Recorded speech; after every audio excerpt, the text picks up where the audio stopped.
there's a lot of fear that, CAT scan screening, they'll find something, there's going to be some invasive procedure, they'll put a needle into the patient's chest and, consequences will occur. Did I just notice your name on a New England Journal paper just a couple of days ago that might highlight that maybe that risk is not as high? Tell us about it. Yeah, so we did a randomized clinical trial, multi-center, looking at biopsy methods for lung nodules. So we compared the percutaneous route from interventional radiology and the bronchoscopic route from interventional pulmonologist navigational bronchoscopy. And it's never been done to have a randomized controlled trial comparing those methods. There's a lot of sort of misconceptions, but we wanted to study it. And we kind of predicted, that was our hypothesis, that they're both were actually very effective. The diagnostic yield for both of them was sort of in the mid-80s. But with percutaneous biopsy, the risk of pneumothorax is higher. I mean, we kind of knew that, 28% or so, while in the bronchoscopic approach it's in the single digit.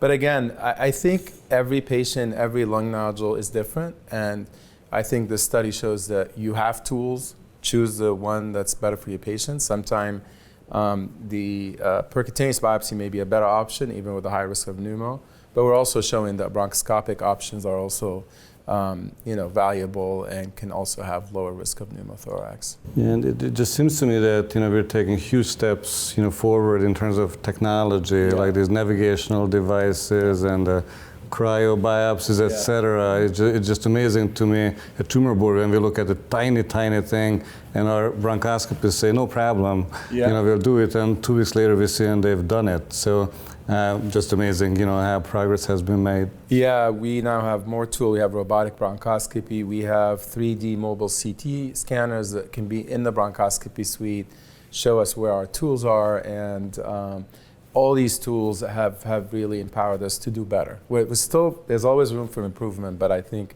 we are much farther along than 10 years ago or so.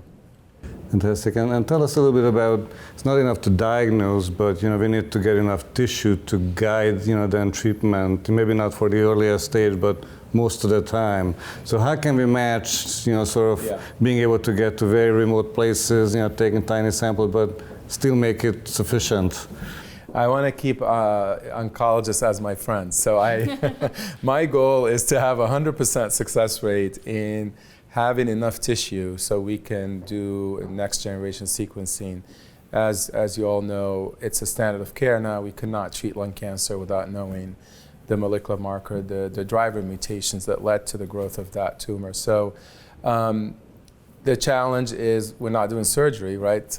Jay does those, but we're using needles and forceps. So, I think we have some national guidelines and on sort of how many passes you should do, and we educate pulmonologists on you got to have enough passes, not just for the diagnosis, but your needle passes have to have enough for NGS. And meta-analyses have been done, for instance, on endobronchial ultrasound guided samples. The success rate is pretty high, is in the upper 80s. Again, we need it to be 100%, and so.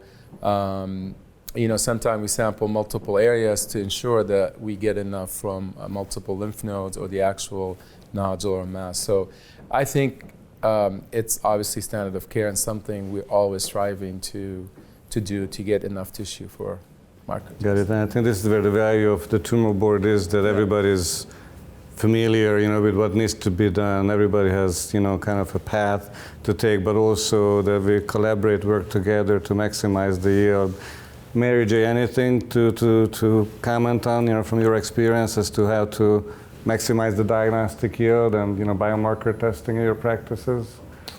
No, I just echo the importance of NGS molecular testing as well as immune biomarker testing. There are trials coming out in earlier and earlier stages. There's high-risk stage 1 patients where we're rolling out phase 3 trials. So I think this is going to be increasingly an important issue, and as we start to utilize more of the neoadjuvant strategies, all the more reason to know the driver mutation status, regardless whether there's approvals for those targeted therapies in the early stage setting.